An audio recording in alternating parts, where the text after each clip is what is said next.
Hey witches! Today I am challenging myself to do a quick 10-minute video on how would we frame this? The history and the basics of witchcraft. I think that's a great way to say it. So as I do all of these different videos about teaching stuff and all of that, I realize that I don't have any single video that says, here's witchcraft in a nutshell quickly. You know, somebody shouldn't have to watch an hour-and-a-half video, or, you know, we did a 13-week series, which are all wonderful. But what if you just need like the quick and necessities of what is witchcraft, some history in it? This is a good jumping off place. If you hear something in this video that you want to study, please, please, please go look it up. There's so much information out there that can help you decide what you want to do on your path. But hi, Pumpkin. I need to get her like some way to be in the video, because anytime I start talking, she wants to talk as well. But this is a good jumping off point for anyone who wants to get started with witchcraft or think of other things to research to help you build your own practice. You know, not just the modern books now. Looking into the ancient ways is such a great way to decide what is right for your practice and where it's rooted in. You know, like that's been extremely helpful for me to know where my practices come from, or where I believe they're rooted in, or if they have no basis and I just created it myself, even better, because I think this path is all about it being unique for you. It doesn't have to be what anybody else is doing.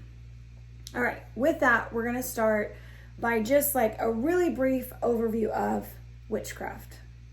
All right, the word and everything. Please use etymology.com to look up any words and find their history so you can find out the first time they were used in our language, what their base words were, what they used to mean. That's extremely helpful when you're worried about words like witch or devil or spirit, or I can't even think of any right now, but etymology, which is the history of words, is a great help for looking into things. So brief info on the history of witchcraft, or witches in general. Let's call them healers. Let's call them people who had knowledge of the world that other people didn't. That is truly all it was in the beginning. They just knew what herbs could do what. They knew how to help people deliver babies. They just had uncommon knowledge, and so they were considered occult, which means being mysterious or hidden knowledge, and nobody understands why. You know why? Because they did their research, because they looked it up, because they practiced it, because they learned from somebody else. That's why, because they had a desire to know. That is the basis of witchcraft, truly. It's what we continue to do in our practice right now. We don't know why we feel these things. We know we don't want to be a part of the mainstream, and so we go in search of answers, and we learn different skills that make our lives better, and hopefully make the lives better of the people around us. So that is what witchcraft truly is. I do want to say that, like, magical ability, let's look at that. People talk about this all the time. Is it flying? Is it, you know, I don't know, levitating? Is it healing people that are, you know, well, no, that I can't say that. Actually, what I was going to say is like resurrection. Okay. All the things that we can thank Hollywood for on creating the idea of what a witch is or isn't. What magical ability truly is working with things like divination to make a sacred language with your team of light, with the other side, with whoever you think is speaking into your ear, into your head, giving you direction that doesn't come from outward knowledge that we gain from school or university. No, we gain that from reflection and looking inside of ourselves. That's what true magical abilities are, is the ability to sit with yourself and gain knowledge that nobody else has, that they don't put in the time and work for. What do our magic abilities want to do? They want to create change in our lives or in the lives of others. But as we do divination, spell work, I'm at a loss for words because I'm trying to go fast. But as we do the things that we would consider magical processes, that's what we're actually trying to do. We're trying to create a change. Whether we will it, we manifest it, we believe the spell did it, we ask a goddess or a god for help with that. The stars, our team of light, your spirit guides, your angels, whoever it is that you're addressing the change to, that is what the magical ability is. That's it. You're just requesting a change in your life right now, and you're willing to commit time and effort to that change. Whether it's through a spell work of gathering things, talking to the other side, meditation, creating mantras and affirmations for yourself, it's all about making a change. So you can say witchcraft is about the practice of trying to make a change in your life, usually for the better, because we're going to get into harmony and balance in a minute. But for a brief history of why it's so bad to be a witch, right? Where does all this fear come from? I want to take you through the history of the gods, all the pantheons, right? We went from having many, many gods responsible for many, many things to all of a sudden we went to a monotheistic way of viewing the world. There's only one right God, depending on who you talk to and which God it is. There's only one God with one answer, with one power, with all the things, and like you can't defy that power. And supposedly men were put here on earth to assert that power of the one true God. All right, well, we used to have like 500 gods that were responsible for all kinds of things, and now we broke it down to one. So any one person who thought that they could do things that a god could do, like heal somebody, assist in the delivery of a baby, whatever, all the things healers used to be responsible for. Guess what? That goes against the one true power of the one true God, whoever that might be. So that is why witches started to become singled out, thought of as being bad. They created this word called the devil.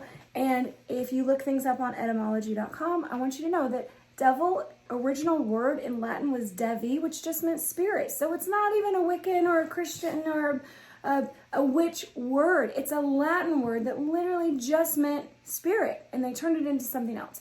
This is why we do our research, witches. This is why, so that we can find out where these things come from, so we don't have to have fear around them, because we're raised in a world where people have fear around these things, and it's just ridiculous. With that brief history, we know that the witch hunt started because of the monotheistic way of looking at the world. We had one God, one right answer, one everything.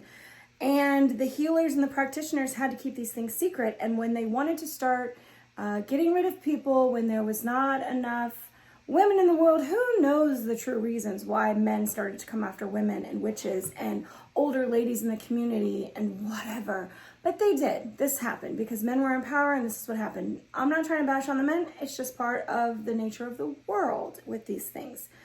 So we have all the witch hunts. We have, all the people lying, all the different ways you could tell somebody's a witch, a freckle, a mole, they befriended a cat, whatever.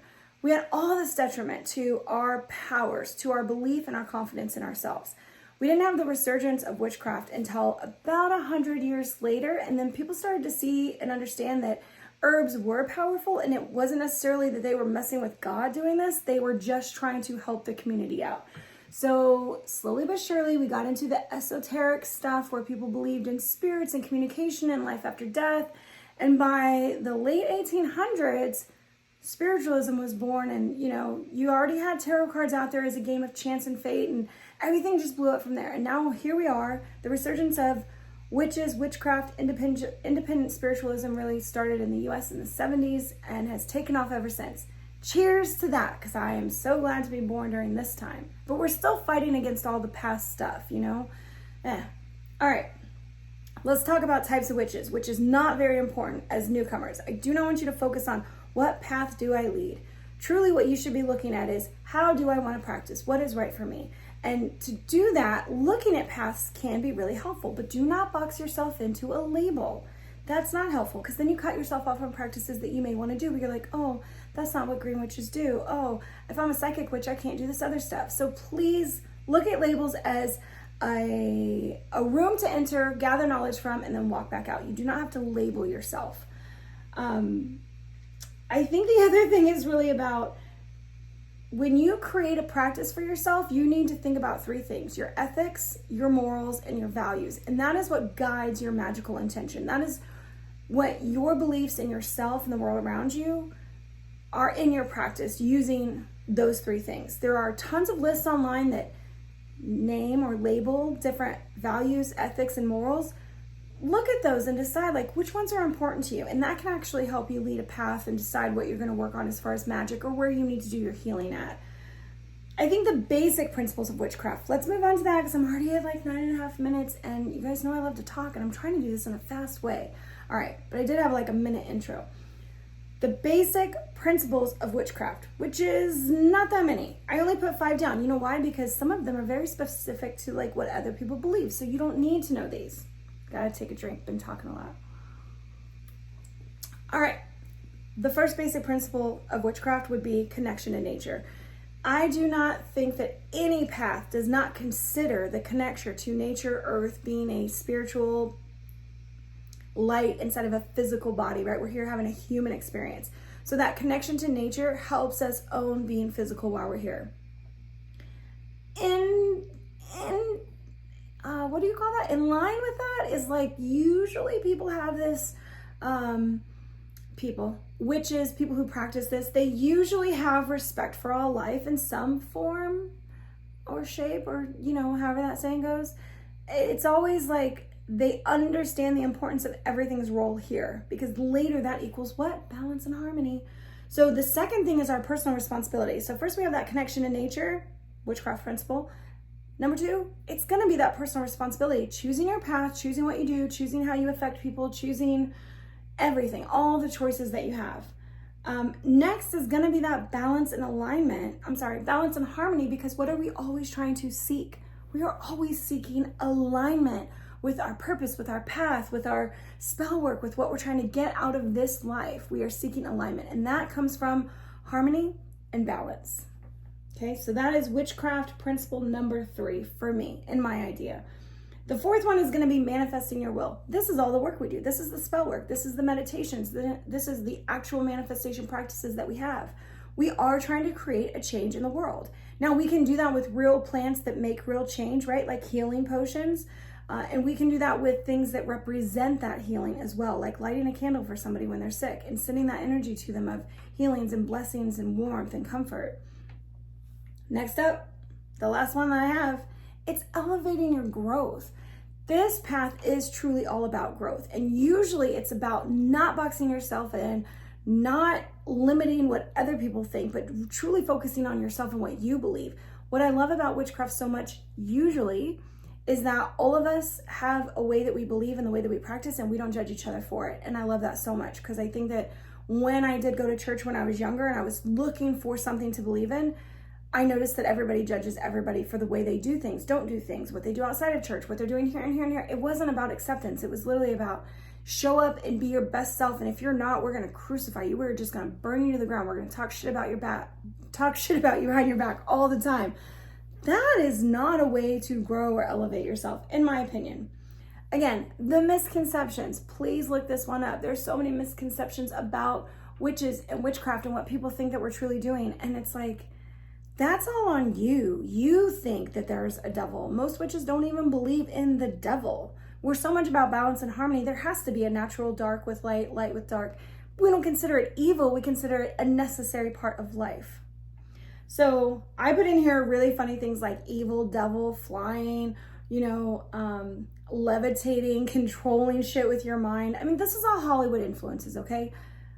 Dig into it deeper, find out what those are supposed to symbolically mean. It means that you taking on this path as a witch, you want to be more in control of yourself, your thoughts, what you do, your habits, your surroundings, and you don't want to take crap from anybody. So that's the levitation, that's the elevation above everything. It's metaphorical more than it's, like actual floating magic and stuff.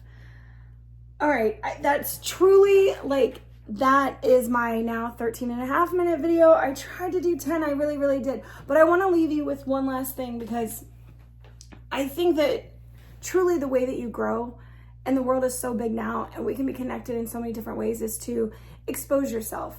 And this is with an open mind, okay? Do things that make you uncomfortable to expose yourself to new knowledge. That doesn't mean that you have to believe it later, but you can ask questions, you can open up, you can allow somebody else to open up about their beliefs. And when you do that, you're offering yourself a way to expand beyond what you already know. Remember, having occult knowledge, having witch knowledge means you don't have common everyday knowledge, all right? This isn't just from primary school and university. This is knowledge that you're gaining from people who have done other things with their lives. So get out there and expose yourself to these different paths and the things that people do. And make sure you ask them questions. Don't let it all just be the BS. What do you do in your practice? What is this about? What is that? Ask so many questions. So I would say it's exposure, exploration, and then contemplation, because you have to know what you're doing with the information that's coming in, and if you're going to project that outward or you're not.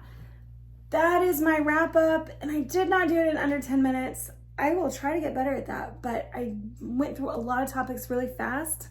I hope that this at least gives you an idea of sort of like the core of what witchcraft is. The core. Because there's a lot of other fluffy stuff all around it that is just people's opinions and things that people do and stuff that's been added on. But the core of witchcraft, the core of practicing and why we're here and what we're doing is what I tried to give in this video. I hope you guys found it helpful, and I will see you next time. Bye, witches.